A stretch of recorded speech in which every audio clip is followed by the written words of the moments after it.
Muy buenos días. La saludo Pastor Víctor Rojas de la Comunidad Internacional Beja Kodesh en Argentina, y también un saludo para mis hermanos de la Comunidad Beja Kodesh en Perú, sobre todo al Pastor Hot, a su familia, y también a nuestros hermanos Félix, Jonás y a todos sus seres queridos, y también aquí a mi esposa, a mis hijos y a todos los que continuamente nos puedan estar siguiendo. El día de hoy, con la ayuda del Eterno, porque todo es con la ayuda de Él, vamos a compartir acerca de lo que es la declaración de fe del pueblo de Israel. Conocido por todos, muchas personas conocen este pasaje de la Biblia e incluso se lo preguntan a Jesús. Un buen hebreo conoce la declaración de fe de su pueblo. En este caso, la declaración de fe de Israel sobrepasa el ámbito religioso, porque está directamente dirigido a una nación. La nación debe recordar que tiene un Dios, un creador, que es el creador de todo lo que existe en esta tierra. Como usted sabe, toda organización o institución religiosa tiene su declaración de fe. La declaración de fe es lo que la persona cree y lo que sustenta y lo que va a dirigir su vida. Igual, así como Israel tiene su declaración de fe, también tiene los 13 principios de Maimónides, el Rambam, que fue uno de los grandes rabinos de Israel en la Edad Media. Bueno, ¿cuál es la declaración de fe de Israel? La tenemos aquí en Deuteronomio capítulo 6, cuando dice: Oye Israel, el Eterno nuestro Dios, el Eterno es uno, y amarás al Señor tu Dios de todo tu corazón, de toda tu alma y con todas tus fuerzas. Y estas palabras que yo te mando hoy estarán sobre tu corazón, y las repetirás a tus hijos, y hablarás de ellas estando en tu casa y andando por el camino, y al acostarte y cuando te levantes, y las atarás como una señal en tu mano, y estarán como frontales entre tus ojos, y las escribirás en los postes de tu casa y en tus puertas. Esto es la declaración de fe de Israel. En principio, como dice en hebreo, Shema Israel, Adonai Eloheinu, Adonai Echad. Amén. Ve'achakta et Adonai Elohecha, bechol levacha, ubechol nafshecha, ubechol meodecha, bechayuja devarim hayele, etc. Estas cosas del Shema Israel, que es la declaración de fe, pero se agrega a la oración, ¿no? La parte que mencioné de Shema Israel, Adonai Eloheinu, Adonai Echad, y se menciona la parte que dice Baruch Shem Kevod Malchuto Leolam Vaed. Así que bendito sea Él sobre su reino glorioso, bendito por la eternidad. ¿Qué implica esta declaración de fe de Israel, ¿no? Cuando dice Shema Israel, es oye Israel o escucha Israel.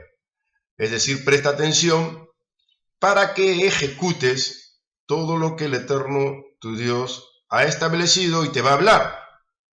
De manera que al oír Israel se hace uno con Dios. Y este es lo que también declara Yeshua cuando se acerca a la tumba de Lázaro y dice: gracias te doy, Padre, porque yo sé que tú siempre me oyes o siempre me escuchas. Quiere decir que está hablando de una comunión muy íntima con Dios, en el aspecto de que Él está obedeciendo los mandamientos y preceptos de Dios y que no se está saliendo de los lineamientos de la Torá, sino que Él las está cumpliendo cabalmente. Recordemos que a Yeshua, un maestro de la ley, un escriba, un sofer Torah, un escritor de la Torah o escriba de la Torah, le dice: maestro, ¿cuál es el primer mandamiento? Y Yeshua le responde: Shema Israel, Adonai Eloheinu, Adonai Echad. Ve'achakta et Adonai Elohecha, bechol levacha, ubechol nafshecha, ubechol meodecha. ¿Qué quiere decir? Oye Israel, el Eterno nuestro Dios, el Eterno es uno, y amarás al Eterno tu Dios de todo tu corazón, de toda tu alma, con todas tus fuerzas. Y después le dice: y el segundo es semejante a este: amarás a tu prójimo como a ti mismo. Entonces vemos que Yeshua hace la declaración de fe, porque la pregunta que le hace el Sofer Torah o el escriba tiene que ver con la fe hebrea. Si Yeshua estaba practicando la fe hebrea, iba a contestar correctamente. Y él contestó lo que todo hebreo sabe desde el principio, que Dios es uno y no hay otro, y él no puede estar dividido bajo ningún punto. Bajo el concepto y bajo el pensamiento hebreo, Dios es solamente uno. Para usted que es creyente, que es cristiano, usted dirá, le voy a predicar a un hebreo, le voy a hablar del Padre, del Hijo, del Espíritu Santo. Él no te va a oír, no te va a oír, y quiero que entienda bien, porque esta es una enseñanza instructiva, no es para atacar a nadie ni nada por el estilo, es para que usted esté instruido y usted sepa que la fe de Israel es una fe única. ¿En qué sentido? Ellos no te van a aceptar que Dios se partió en tres, ni que Dios es Padre, Hijo y Espíritu Santo, ¿no? Este es dentro del mundo cristiano, el concepto es ese, pero dentro del mundo hebreo no. Dentro del mundo hebreo eso va a sonar a idolatría, va a sonar a paganismo, según las enseñanzas que se ha recibido. Quizás usted diga no, porque no tienen revelación del Espíritu Santo. Ese es un tema que la iglesia lo maneja, pero en Israel se cree en la manifestación del Ruach HaKodesh o Espíritu Santo, se cree sobre todo en los ámbitos religiosos, se cree en la manifestación del Espíritu, y la profundidad con lo que se cree va más allá del pensamiento que usted pueda tener. Pero obviamente esta es la fe de Israel. Cree en un solo Dios, no cree que Dios se pueda dividir, porque es Dios. Como también usted debe saber en esta enseñanza esta mañana, que para el mundo hebreo, Israel no puede, Dios no puede tomar forma humana porque es Dios. Dios no puede morir porque es Dios. Dios no puede dejar su trono porque el cielo no se puede quedar abandonado. ¿Quién lo va a gobernar? Los ángeles, según el concepto hebreo, no. Dios nunca abandona su trono porque Él está vigilando a toda su creación para poder socorrerla, para poder ayudarla, para poder salvarla, para poder levantarla. Y este es el pensamiento en principio. No se va a creer en otra cosa. Espero que usted lo entienda, usted lo escudriñe, usted lo estudie. Israel ya tiene un paradigma muy sólido en cuanto a quién es su Dios. Y por esa razón, cuando una persona cristiana le habla de Jesús a un hebreo, no es tanto porque si el cristiano tiene mal testimonio y todas esas cosas, sino es todo pasa por el concepto y por la idea, ¿no? Así que, oye Israel, el eterno, nuestro Dios, el eterno es uno. O sea, le está diciendo, tu Dios es único, indisoluble. Tu Dios es tu Dios. Y esto es lo que se enseña. Israel tiene que tener como principio de fe que Dios es uno. Y también lo vemos en la oración de Juan capítulo 17, cuando Yeshua o Jesús dice, y esta es la vida eterna, que te conozcan a ti, el único Dios verdadero, y al Mesías o a Jesucristo, a quien tú has enviado. La misma declaración va a hacer Jesús. Y también en el suceso del Getsemaní, cuando él está orando, dice, Padre, que no sea mi voluntad, sino la tuya. Entonces vemos ahí que el mismo Yeshua está declarando que Dios es uno bajo los conceptos hebreos. Más allá, o sea, este es un estudio. No quiero que su mente vuele hacia otro lado. ¿Qué está hablando este pastor? No. Este es un estudio para que usted sepa cómo se maneja el pensamiento dentro de la cultura hebrea. A usted le puede parecer mal, le puede parecer que tiene que orar o que tiene que interceder, usted lo puede hacer. Pero este estudio lo que trata de transmitir es cuál es el pensamiento en Israel. ¿Cuál es el pensamiento en Israel y cuál es el pensamiento que se tiene hacia el Mesías cuando se dice que Dios es uno? Para la mayoría del pueblo de Israel, el Mesías es un hombre que vendrá, morirá, pero rescatará a Israel. Pero en nuestro concepto, el Mesías vino, el Mesías murió, el Mesías resucitó, el Mesías volverá. Pero en Israel se manejan las cosas de otra manera, es otro mundo un mundo muy sólido en sus pensamientos y en la creencia. Por eso usted va a encontrar comunidades mesiánicas que no creen que el Mesías sea Dios, ¿entienden? Y hay comunidades mesiánicas que aceptan que el Mesías es Dios. Pero si usted se va a Israel, el Mesías no es Dios. Y ese es un tema para usted. Pero usted lo ve desde el nivel religioso y desde el nivel de la fe que usted tiene y del nivel confesional en el cual usted ha sido formado y ha sido educado. Muy respetable en ese sentido. Pero cuando hablamos de la declaración de fe de Israel, que es el Shema Israel, las cosas van cambiando cuando usted se introduce al mundo hebreo. Va cambiando, existe el Mesías, existe la presencia del Espíritu Santo, del Ruach HaKodesh, existe. En Israel existe. Existen los ángeles, existen. Los ángeles son enviados por Dios para proteger a Israel hasta el día de hoy, existe. Todo eso existe, pero desde la cosmovisión hebrea, eso se maneja de una manera y desde la cosmovisión cristiana se maneja de otra manera. Espero que se entienda este estudio y no se vaya usted por las ramas tratando de sacar versículos bíblicos para sustentar su posición. Cuando es un estudio, usted tiene que abrir su mente para estudiar, para aprender y saber qué es lo que está usted recibiendo.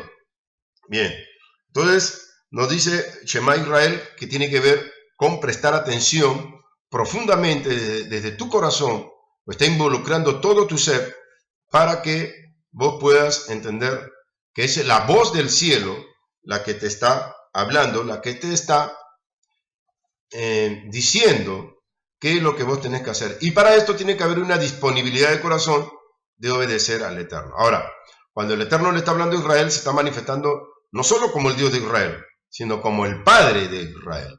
Y se está manifestando también como el Dios de sus padres, como el Dios de Abraham, el Dios de Isaac, el Dios de Jacob. También se está manifestando como el dueño de toda la tierra, que Él va a quebrantar a aquellas personas que han introducido el paganismo en el mundo y han creado dioses fuera de Él. Está haciéndole ver también a Israel que Israel desde este momento es una nación única, singular entre todas las naciones de la tierra, a quien su Dios ha venido a visitarlo y a expresarle sus mandamientos y sus estatutos y sus decretos. Además de eso, el Eterno le levanta profetas y maestros para que tenga enseñadores que hablen de acuerdo a la Torá.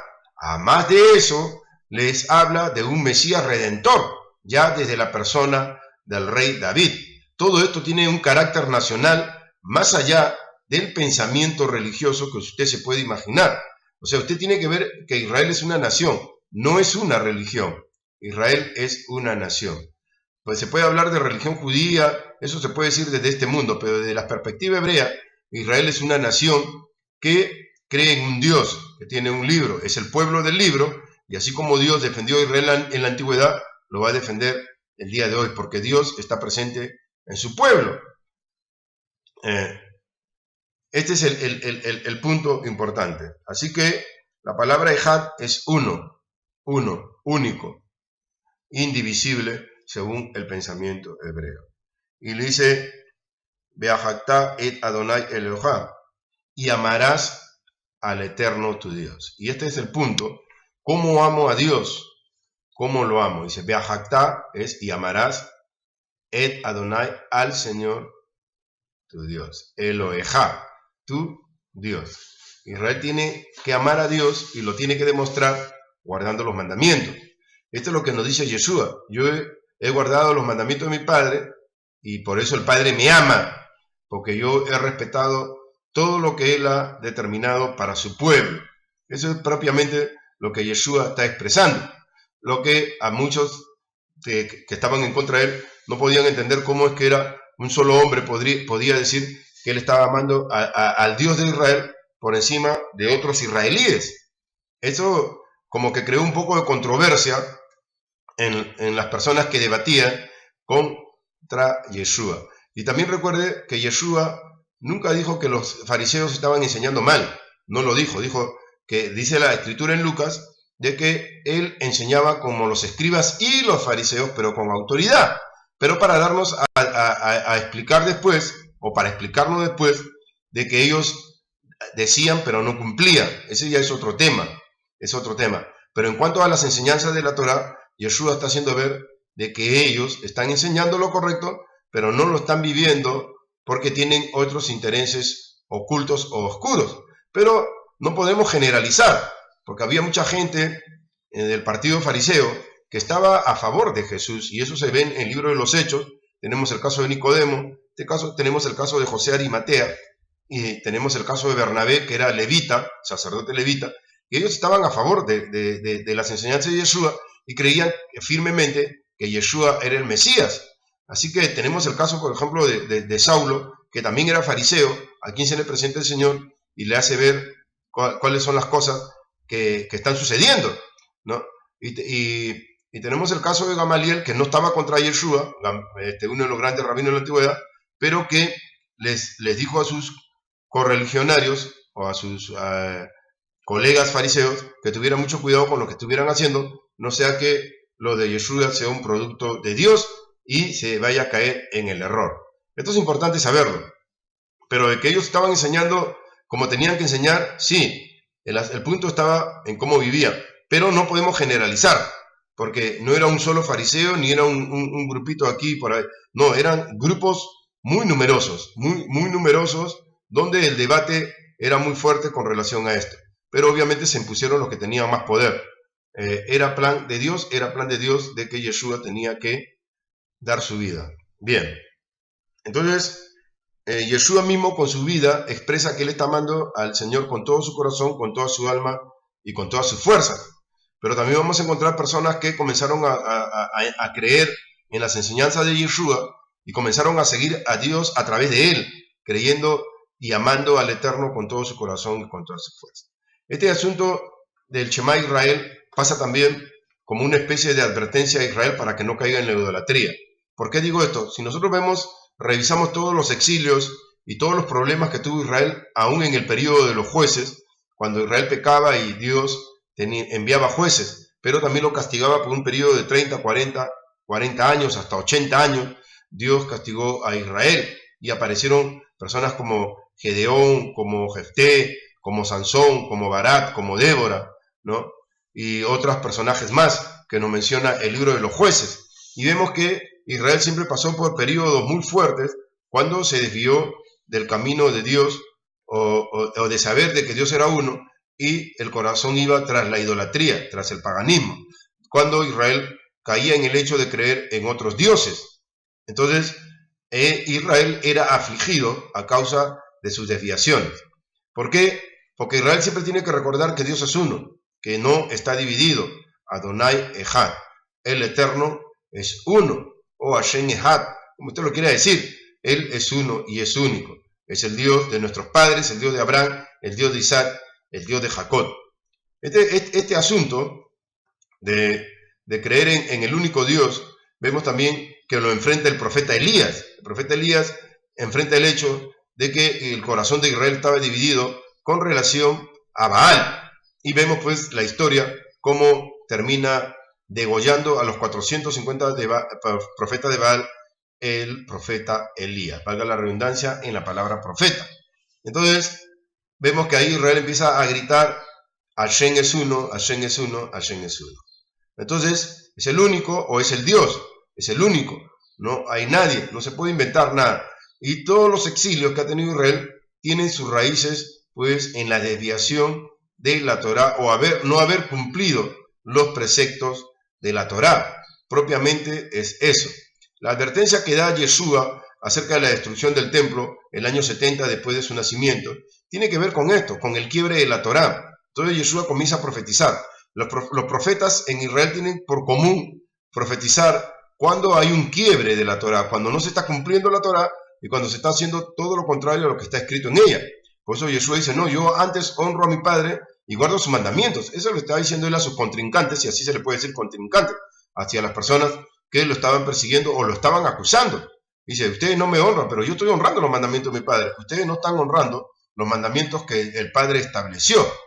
Entonces, como que ellos se sentían confundidos y agraviados, y hay que ver por qué se sentían confundidos y agraviados ante lo que Yeshua establecía, o lo que estaba diciendo, estaba enseñando, ¿no? Nunca tuvo la aprobación de ellos, parece. Pero vemos que cuando Yeshua viene el centurión, le pide por su hijo. Los ancianos de Israel le dicen a Yeshua, vos tenés que hacerle este favor a este hombre, porque él ha construido una sinagoga y ama a nuestra nación. Increíble, ¿no? Esto le están diciendo los fariseos, las autoridades, a Jesús. Y Jesús va a ir escuchó la voz de ellos y va a ir a sanarle el hijo al centurión. Y el centurión le dice, no soy digno de que entres a mi techo. Solamente di la palabra, yo te voy a obedecer porque eres la máxima autoridad en este momento. Y todo lo que tú digas yo haré, porque yo también soy un hombre que tengo autoridad.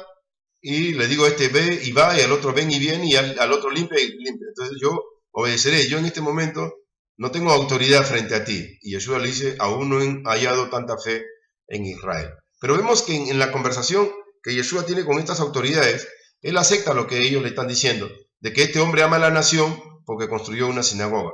Entonces no podemos decir que todos eran enemigos, pero las enseñanzas de Jesús dejó perplejo a muchos fariseos porque se sintieron confrontados.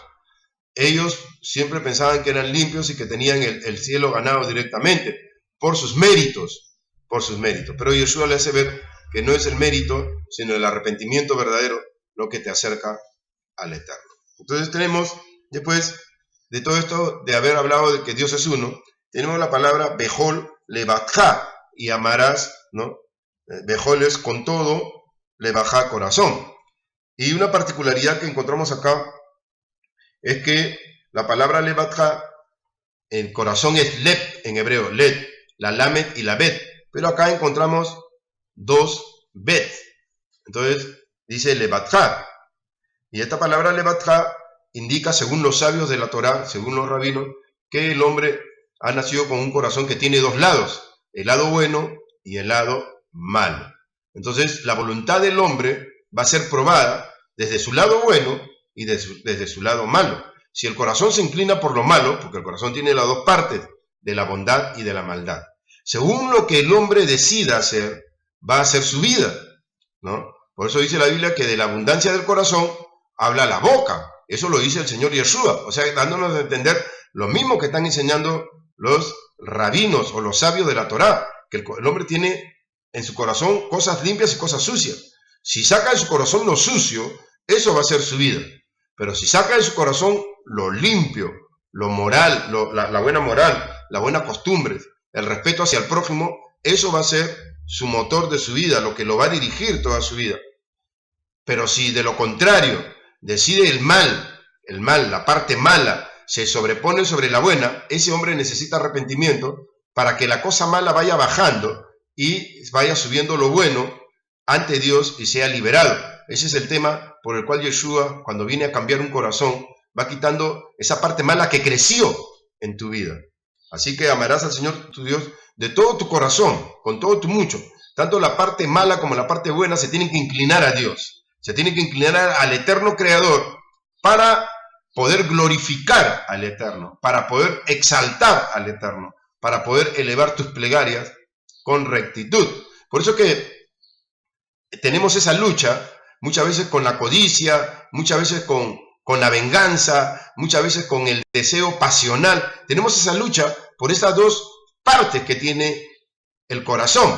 Y si usted quiere saberlo así, o entenderlo así, claro, el enemigo de tu alma te ataca la parte mala. Te ataca la parte mala para que crezca y para que vos puedas transgredir los mandamientos del Señor. Pero si tu parte buena está inclinada a Dios totalmente, no vas a transgredir. Vas a tener luchas, pero no vas a transgredir. Vas a crecer en el conocimiento del Eterno. Así que Levatja es tu corazón que tiene las dos partes, ¿no? Y dice así, y en todo lo que hay en tu alma, dice, Ubejol nafsheja, y amarás al Señor tu Dios con todo lo que hay en tu alma, las emociones inclinadas al Eterno, no a lo material, no a lo material. Y aquí alma y corazón como que están unidos, o sea, tu alma, porque el ser humano en realidad es alma. Cuando dice, traerás tu ofrenda al Eterno tu Dios, en el hebreo dice, traerás tu alma, o sea, tu ofrenda está principalmente en tu alma. Por eso llamarás al Eterno tu Dios de todo tu corazón, lo que es el centro de tu vida. Aún tus partes malas tienen que buscar a Dios para que no transgreda. Y tu alma, que es lo principal, ahí tu alma tiene que estar inclinada totalmente al Señor tu Dios. Amén. Tiene que estar inclinado al Eterno, dice Nacheja, y con toda tu alma, Ubejol meodeja, y con todas tus fuerzas. Pero la palabra meodeja acá es con tu trabajo, tu servicio a Dios, el producto de tus fuerzas. Tu trabajo, tu servicio a Dios y el producto de tus fuerzas. Aún en esto entran tus estudios. O sea, usted tiene que amar al Eterno de todo corazón. Ya lo explicamos, que tiene la parte buena y la parte mala. No hay espacio para dar más explicaciones en este momento. Pero también tu alma, que es lo principal. Y meodeja, tus fuerzas, con toda tu alma y con todas tus fuerzas. La palabra melajá es trabajo, el trabajo rutinario, que es, aquí entran tus fuerzas. Tu melajá es entregar al Eterno, tu trabajo. Y también abodá es labor, la obra social, la caridad, la ayuda. O sea, tu trabajo rutinario y tu abodá, tu melajá y tu abodá, ambas cosas tienen que estar inclinadas al Eterno, tu Dios. O sea que tu trabajo rutinario que haces todos los días, aún tu profesión, tienen que estar inclinadas al Eterno, y la abodá, que es el trabajo o la obra social, la caridad, la ayuda, también tiene que estar entregada al Eterno, tu Dios. Y tenemos otra palabra, ibud, que significa labranza, y adamot, trabajo desde la tierra. O sea, tenemos adamot, que es el trabajo de la tierra, es decir, el agricultor, el que se dedica a la labranza que es ibud.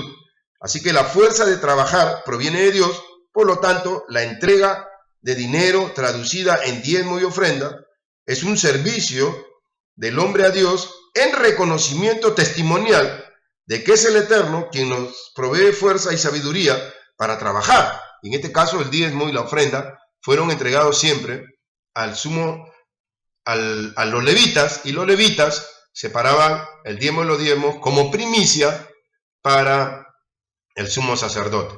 Ya hemos hablado de que el sumo sacerdote solo recibía las primicias de toda la nación. La nación no eran 1000 ni 2000, eran millones de personas, 3 millones más o menos de personas que habitaban en Israel y traían sus primicias al sumo sacerdote y sus diezmos a los levitas para que sean sustentados en su trabajo. El punto aquí es que esta declaración de fe hace ver de que tanto tu corazón como tu alma y tus fuerzas tienen que declarar que Dios es uno, que Dios es único, y que todo lo que vos haces desde tu corazón, desde tu alma y desde tus fuerzas provienen de Dios, y como consecuencia vos tenés que glorificar al Eterno, a Hashem, al Adonai, el Elohim o Elohim como dicen algunos, y también el Shaddai, al grande, al santo, al Kadosh Israel, al santo de Israel. Todo tu corazón. Hay personas que están inclinadas, tanto en su corazón como en su alma y en sus fuerzas, a las cosas malas. Su corazón le dicta a su alma lo malo y lo hace, y su fuerza lo ejecuta. Este es el punto. Pero si vos amas al Eterno con todo tu corazón, lo que tu corazón tiene para Dios va a ir a tu alma y lo vas a ejecutar con tu fuerza. Aun cuando estés trabajando, vas a entregarle todo al Señor, porque Él te va a traer bendición, te va a dar bienestar. El punto aquí no es el dinero, el punto aquí es a quién le das la gloria. El dinero es consecuencia de la bendición, y no solo el dinero. Hay muchas formas de ser bendecido por el Señor. Hay muchas maneras de poder recibir retribución de parte del Eterno Dios. Lo que sucede es que hoy en día, este mundo tan materializado, todo es dinero. El dinero se convirtió en el Dios de mucha gente, y aún de muchas iglesias, de muchas congregaciones que no pueden vivir si no tienen dinero. Pero la fe no depende del dinero. La fe y el amor a Dios no dependen de nada material, dependen de la entrega personal del ser humano hacia la divinidad. Por eso, hermanos, me he permitido compartir esto en esta mañana, ¿no? Tengo aquí algunas otras cosas, así como por medio de esta vía, el trabajo testificamos que Él es el dueño absoluto de la tierra. Escuche, así como por medio de esta vía, que es el trabajo, testificamos que el Eterno es el dueño absoluto de la tierra y que no hay otro. Así el siervo del Señor santifica el nombre del bendito en todo lo que emprenda. La palabra obra es maasé y la palabra creación, en este caso nosotros, es yetzirá. Nosotros somos la yetzirá, la creación del Eterno, ¿no? Somos la obra del Eterno, somos el maasé del Eterno, pero también nosotros hacemos nuestro maasé diario, hacemos nuestra obra, nuestro trabajo, para poder retribuirle al Eterno todos los beneficios que nos da continuamente. Dentro de la bendición del Eterno, que va más allá de lo material, está la salud, está la inteligencia, está el hecho de poder tener una profesión, el hecho de poder estudiar, de poder desenvolvernos diariamente para poder hacer progresar este mundo, hacerlo desarrollar. Entonces, hermanos, entienda que la declaración de fe de Israel pasa también por el ámbito de todo lo creado. Todo lo creado le pertenece a un solo Dios. Por eso, no solamente es el Dios de Israel, es el Dios de toda la tierra. Dios le dice a uno de los profetas, así como mi gloria llena toda la tierra le pertenece a Dios. Entonces, cuando una persona se acerca a Dios por medio de Yeshua, esta declaración de fe tiene que estar en su corazón, ¿no? Oír de que Dios es uno, que no hay otro, y amarlo al Señor con todo su corazón. Eso quiere decir quitar también los deseos personales. Yo conocí una mujer que iba a la iglesia a entregar el diezmo solo para ver si Dios le iba a devolver el 10%. Y he conocido mucha gente que va a la iglesia simplemente por cuestión de dinero. Me han dicho que ahí, cuando tú vas a la iglesia, vas a recibir más plata. Entonces hay gente que tiene esas motivaciones y después salen decepcionados diciendo que el pastor y todos los hermanos son unos mentirosos, que los han engañado, que solamente predican por dinero. Eso sucede porque la persona va con intereses predeterminados para supuestamente recibir más dinero. Y bueno, tienes que trabajar, quieres dinero, tienes que trabajar y Dios te va a prosperar. Pero si una persona da por interés, ya es otra cosa. Y otros van a la iglesia solamente para escuchar y tampoco quieren dar. Están los otros que no quieren dar y dicen, no, bueno, lo importante es escuchar y no tengo por qué dar. Todas esas cosas, en las escrituras Dios le ordena a Israel a llevar las ofrendas a Jerusalén. Es una orden porque Israel tiene que reconocer que todo lo que ha producido es por Dios. Y lo mismo tiene que suceder en el lado del mundo cristiano. Todo lo que produces es parte de Dios. Dios te ha dado esa fuerza, esa inteligencia, esa sabiduría, aún para tener profesión. Mucha gente dice, no, a mí nadie me ayudó para tener profesión. Aunque tú no lo reconozcas a Dios, Él fue el que te ayudó a tener esa profesión. Él fue el que te ayudó a tener sabiduría para ese trabajo que estás realizando. Él siempre estuvo ahí. Aunque tú no lo quieras reconocer, su misericordia ha hecho que tú puedas salir adelante y puedas tener dinero. Hablo de los que ganan el dinero limpiamente, porque hay gente que gana dinero de una manera sucia y se vuelven ricos de una manera sucia, una manera ilegal, una manera de la que Dios no quiere que nosotros obtengamos las cosas. Personas que inclusive asesinan a otros para tener dinero, para quedarse con sus minas, para quedarse con sus propiedades. Personas que planean cómo difamar, cómo calumniar, cómo deshacerse de una persona para quedarse con lo que le pertenece, violando el mandamiento que dice no codiciarás. Esa persona no está usando el lado bueno de su corazón, está usando el lado negativo de su corazón, que se ha potenciado tanto que es capaz de destruir otras vidas y las vidas de sus semejantes. Por el contrario, y hay otras personas que estudian y trabajan simplemente para darse la gran vida, ¿no? Salir con prostitutas y hasta con homosexuales, con transgéneros, y para ellos eso es vida. O sea, estudian y adquieren inteligencia, pero también para tener una vida barata, una vida disipada, una vida sin sentido. Otros estudian para consumir drogas.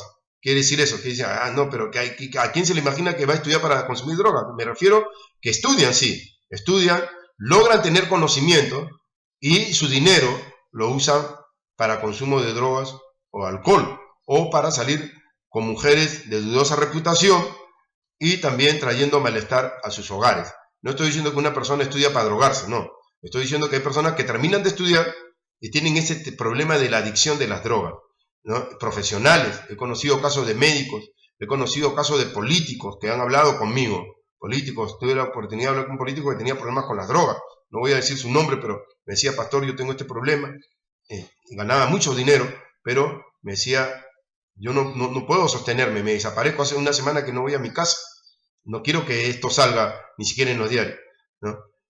Personas, he conocido economistas con problemas de drogadicción, médicos con problemas de drogadicción totalmente hundidos, deprimidos totalmente. No vaya a pensar que una persona se droga porque no tiene plata. Los chicos de los barrios salen a pandillas porque no tienen dinero, porque no tienen principios culturales. No, también sucede en la clase social alta. Conocí gente en la clase social alta en Perú que tenían bandas, que tenían pandillas, que salían a pelear en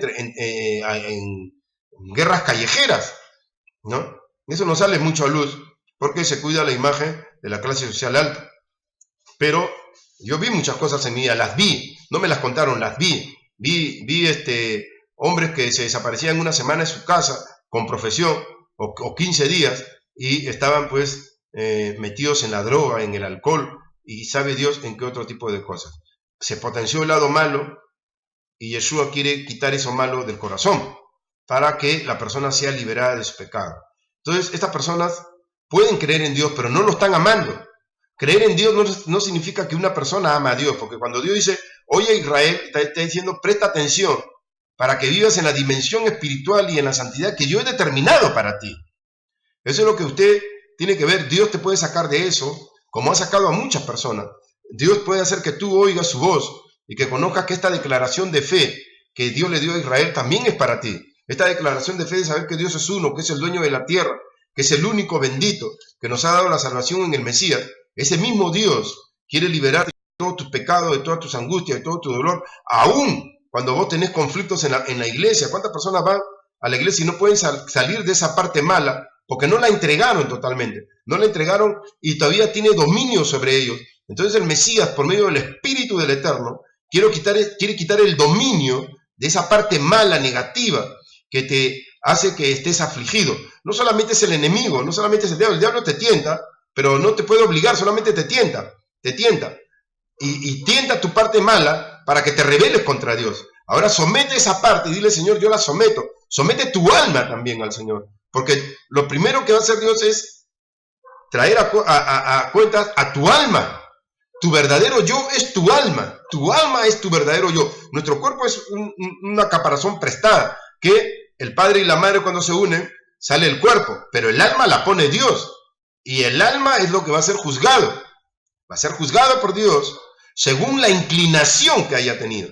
Por este motivo es importante la conversión y el verdadero arrepentimiento de todo tu corazón, de toda tu alma y de todas tus fuerzas. Esta declaración de fe, que como decía al principio, no le vas a quitar el pensamiento a Israel. Pero yo ya entré a la otra parte, que es la necesidad de convertirse al Señor. De que toda tu alma, toda tu mente y todo tu corazón vengan a Dios. Y que nadie te mueva de esa fe que el Eterno va a sembrar en tu corazón mediante el Mesías y mediante la presencia de su Espíritu. Espero que esta enseñanza llene su corazón y su mente para recordar en principio, que he hablado muchas cosas, pero en principio, si usted cree que le va a decir a Israel que hay Padre, Hijo y Espíritu Santo, sepa, lo vuelvo a repetir, de que Israel no va a creer eso, porque es la enseñanza que ya tiene. Dios es uno y Dios no se divide. En el mundo cristiano es distinto. Hay Padre, hay Hijo, Espíritu Santo, según los preceptos de los teólogos y los preceptos del cristianismo. Pero ese pensamiento a Israel no le va a afectar. No le va a afectar porque Israel ve el mundo cristiano como un mundo pagano. Eso usted lo tiene que saber. Y aparte de eso, usted tiene que saber que su alma, su corazón, su alma y sus fuerzas le pertenecen a Dios, pero que su ser que va a ser juzgado es su alma.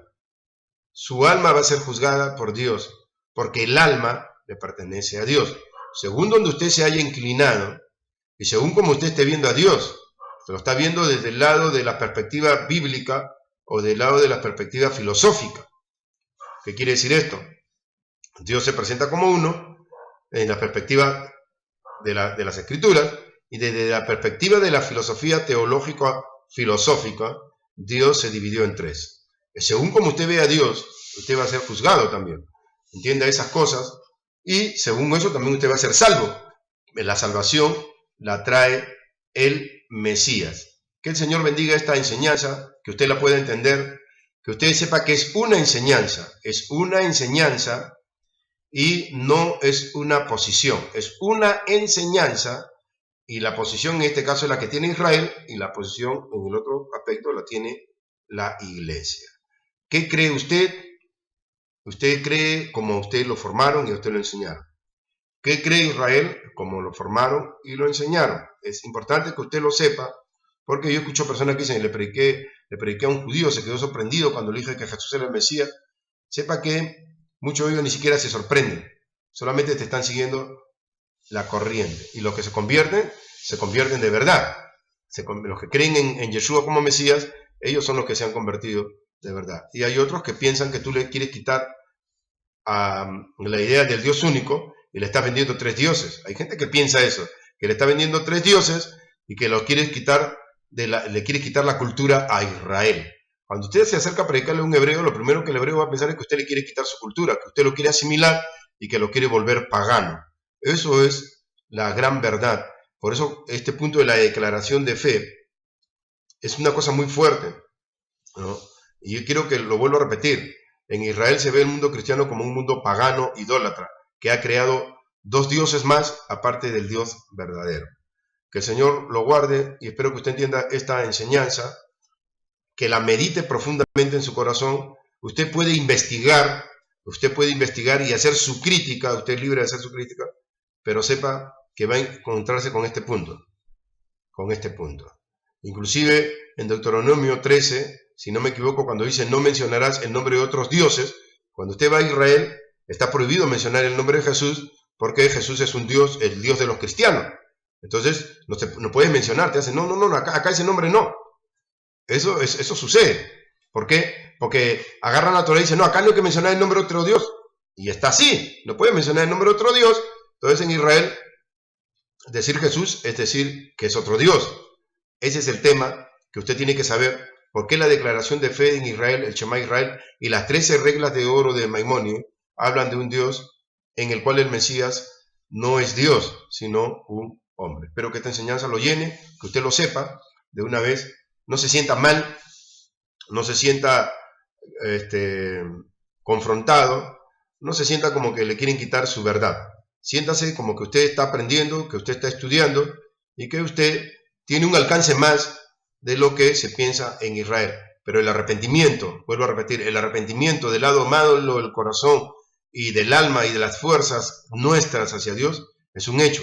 En ningún otro hay salvación, sino en Yeshua, nuestro Mesías Salvador. Bendito eres tú, Señor, nuestro Dios, Rey del universo, que nos bendice con tu presencia. Oramos que esta enseñanza y este estudio llegue profundamente al corazón y que las personas que lo escuchen puedan, Señor, no solamente sacar conclusiones, sino convertirse desde lo profundo de su alma y de su ser hacia ti y puedan tomar el camino correcto según tu voluntad. En el nombre de Yeshua te damos la gloria. Amén. Gloria al Señor, que el Señor los guarde.